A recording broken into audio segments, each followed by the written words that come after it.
Hey, this is KCG, and this is the Dan Clark Audio Expanse. And I really want to just talk about why I picked up this particular headphone. Um, it comes in at $4,000, which is a top of the line flagship headphone from Dan Clark Audio. Um, yeah, so a little bit of background on this particular decision of mine, why I chose to pick this up over some of the other headphones that are out there. I started off, not started, but last year I picked up the HiFiman Sundara, and there's a lot to like about this particular headphone. I was looking for something that was kind of neutral bright. I was looking for something that had like a nice punch and slam for bass impact, because I was listening to a lot of metal music especially, and this is a great headphone for that. And at the time anyway, it was coming in at around $350, and these days you can get it for $299, and even open box from HiFiman themselves, you can get it for like $250. So for the price, this is a fantastic headphone, but it also does have some issues with it, and that pertains to, I think, build quality, just quality control in general. The input jacks on here, I've just noticed that with different cables, sometimes it cuts in and cuts out, and that's really a shame. This is honestly a fantastic headphone.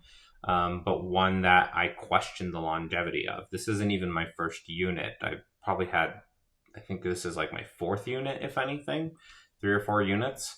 And so, at this point, I've just stuck with it and said, this is the one that will be the best version I've gotten of the Sundara so far, and hopefully it doesn't break on me too soon.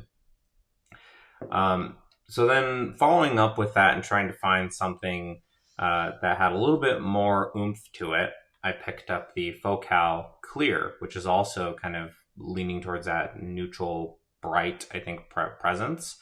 Maybe not quite as bright as the HiFiman Sundara, but at the same time, this has like a very dynamic bass. There's just something about, when I listen to certain music on this, the bass, the kick just kind of comes in, and you can kind of feel it here at the apex of your head. And maybe that's just an experience unique to me, but it's just something special about this particular headphone.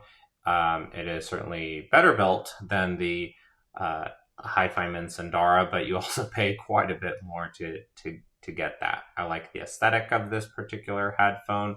I haven't had any issues. In fact, you can use the exact same cables as the HiFiman Sundara with the Focal Clear, and the same cables that I used on the Sundara that I had issues with on the Sundara, I didn't have issues with on the Focal Clear. But comfort as well, just as important, and I've been able to wear these headphones just as long as I've been able to wear the Sundaras personally. So then coming back to why I chose this headphone. Well, let's kind of take a deep dive. So first and foremost, aesthetically, this is a very different headphone compared to something like the Focal Clear or the HiFiman Sundara.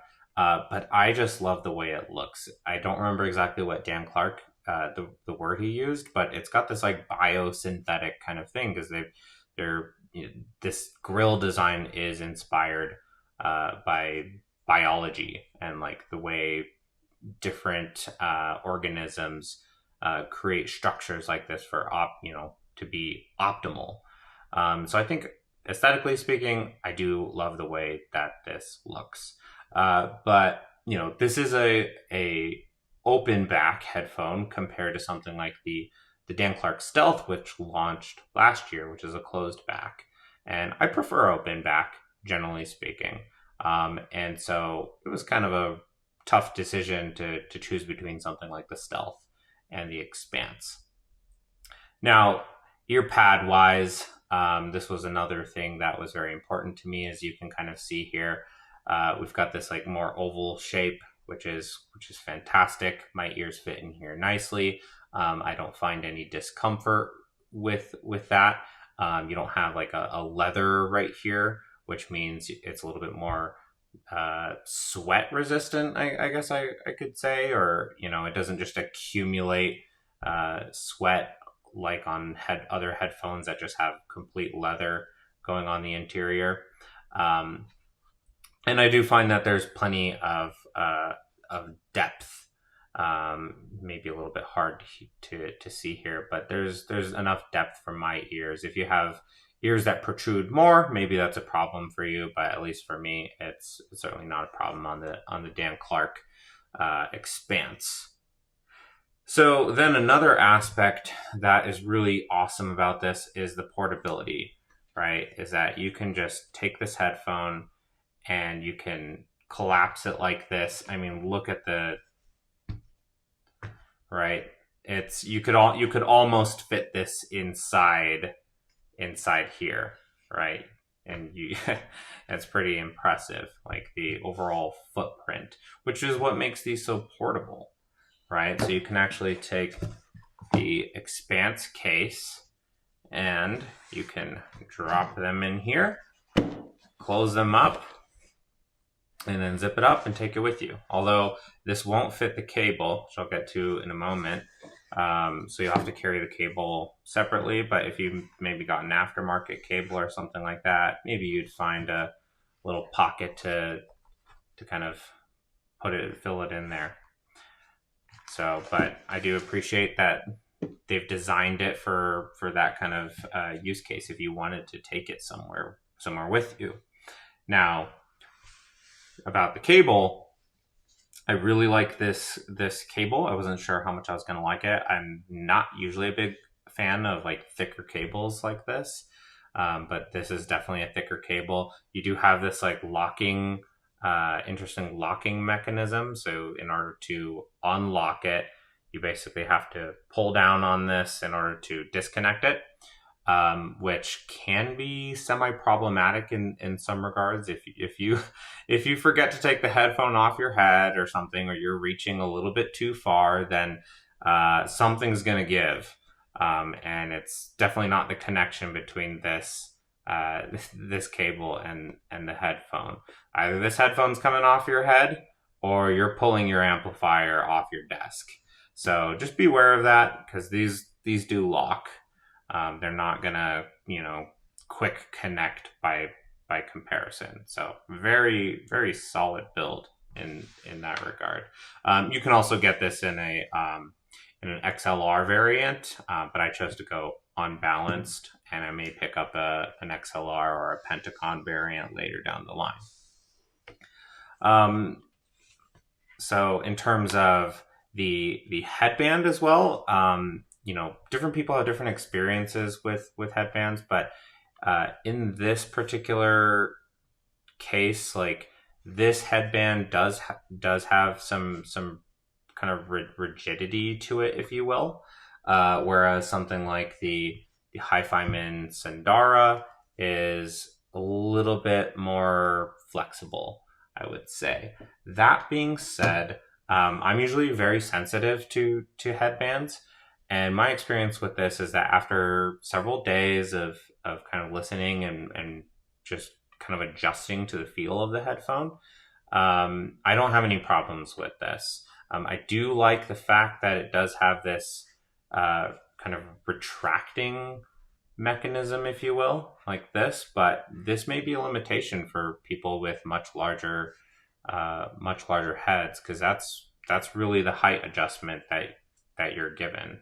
Right, it's not a ton, but it does also go out for wider heads. But you're probably going to get that increase in force if you do have a wider head, and you do have to, expand that up more. So that's something to just bear in mind on this particular headphone design. That being said, I'm not particularly worried about, if I were to drop this headphone. It feels very well built overall, but maybe maybe these spots right here, if I were to drop it on this portion where it meets the yoke, I guess I would call it. I'm not sure exactly what they call it, but maybe that would be of some concern. But other than that, like, I think it's a very well built headphone. They're using very solid materials here. Everything feels well built overall, and comfort has been fantastic for me overall. So I've been very happy in that regard. Um, so let's kind of talk a little bit more about, the characteristics of this from an audio perspective, right? I mentioned my HiFiman Sundara and I mentioned the Focal Clear, and both of those headphones had a lot of good things about them, right? The kind of brighter treble response was really important to me, as well as kind of punch and slam was fantastic on the Sundara, and you got a lot of dynamics in terms of the bass on the Focal Clear. This particular headphone, the Expanse, just takes that to another level, I personally feel.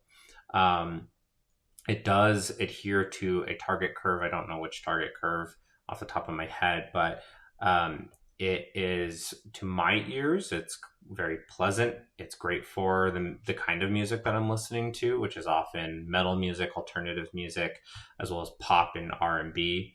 And so to my ears, I'm getting a lot of detail out of the mids when it comes to guitars, especially. The treble, you get a lot of this sparkle and shimmer still, very detailed. And then in, the bass especially, I think that's one of those things that I was just missing from a lot of different headphones, is that this particular one has a nice emphasis in the sub bass, and then it kind of humps up in the 100 to about 2 to 300 hertz range as well. And you just get this nice punch. And as well as, like, in pop music especially, or EDM, any music where there's a sub bass, some sort of droning sub bass, like this just carries that very, very well, and makes sure that it's emphasized without also being overbearing and encumbering on other frequency bands. So I think that's something that's fantastic. Sometimes you hear headphones where, something, the vocals just kind of get pulled back into the mix because the bass is way too present. But I don't feel like that's an issue at all on the Expanse. I also do have the Odyssey LCD2 Classic, which is right over here. And that's a headphone that does pretty well with the bass response. But what it didn't do, so well for my preference was really the treble, mid-range and treble. I felt it was more veiled by comparison. And, people say that's more a more intimate frequency response for like vocals and such, which absolutely. I think it's fantastic for those, and for long listening sessions, for for more of a relaxed listen. But I'm just not a relaxed guy, I guess. And I really like that aspect of this particular headphone, is that it is a little bit more exciting. It is more in your face and more apparent. And I don't find there to be issues with like vocal presence or anything like that. Vocals stand out clear to me, and as well as guitars and other instruments that kind of sit within that mid-range, synthesizers and such as well. So this has just been a headphone that kind of meets all of what I'm personally looking for, especially for the genres that I listen to most. So this has just been a fantastic headphone in that regard. So that being said, there is another thing to kind of talk about, and that's power requirements with this headphone. So I do have over here, I do have a Grace M9XX.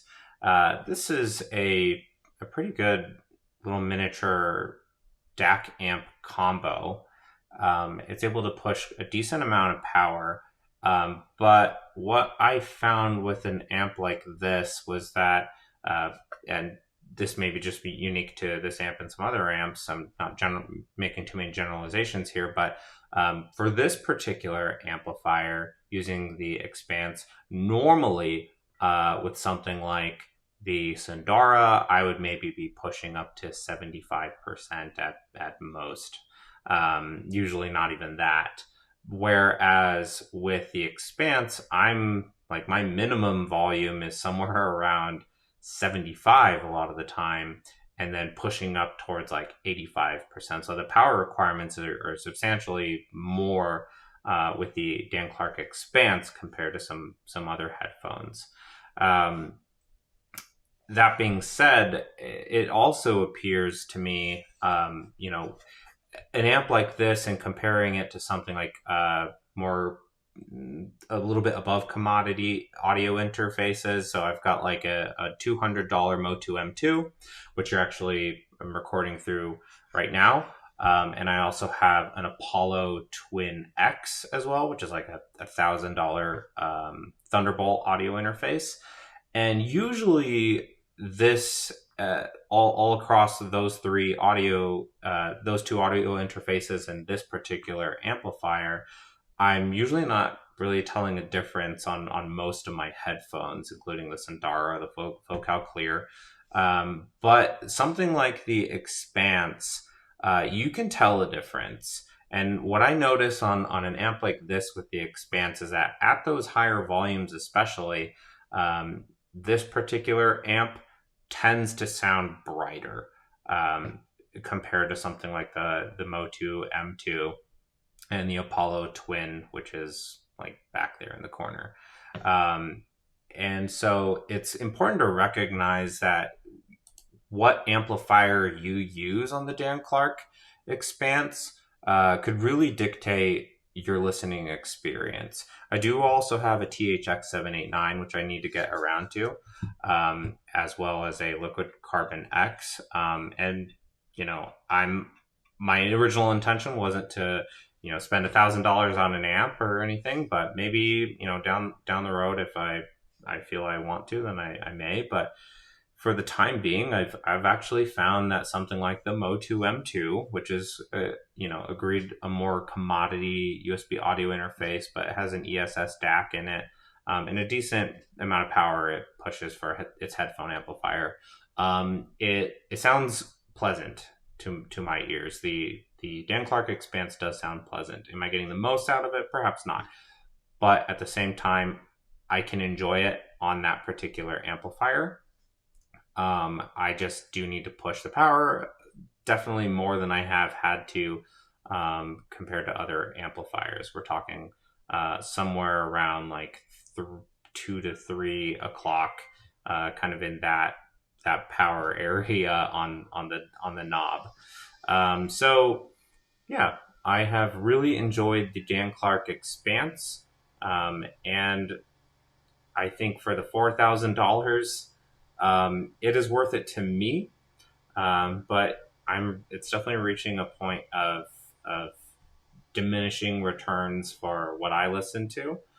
But yeah, this has just been a very enjoyable headphone overall. And I think if you ever have the opportunity to listen to it, I think you'll be pleasantly surprised. So those are the listening impressions and kind of my 1.5 week of experience with the Dan Clark Expanse. If you have questions, leave them in the comments section, and hopefully I can get back to you on them. In the meantime, cheers.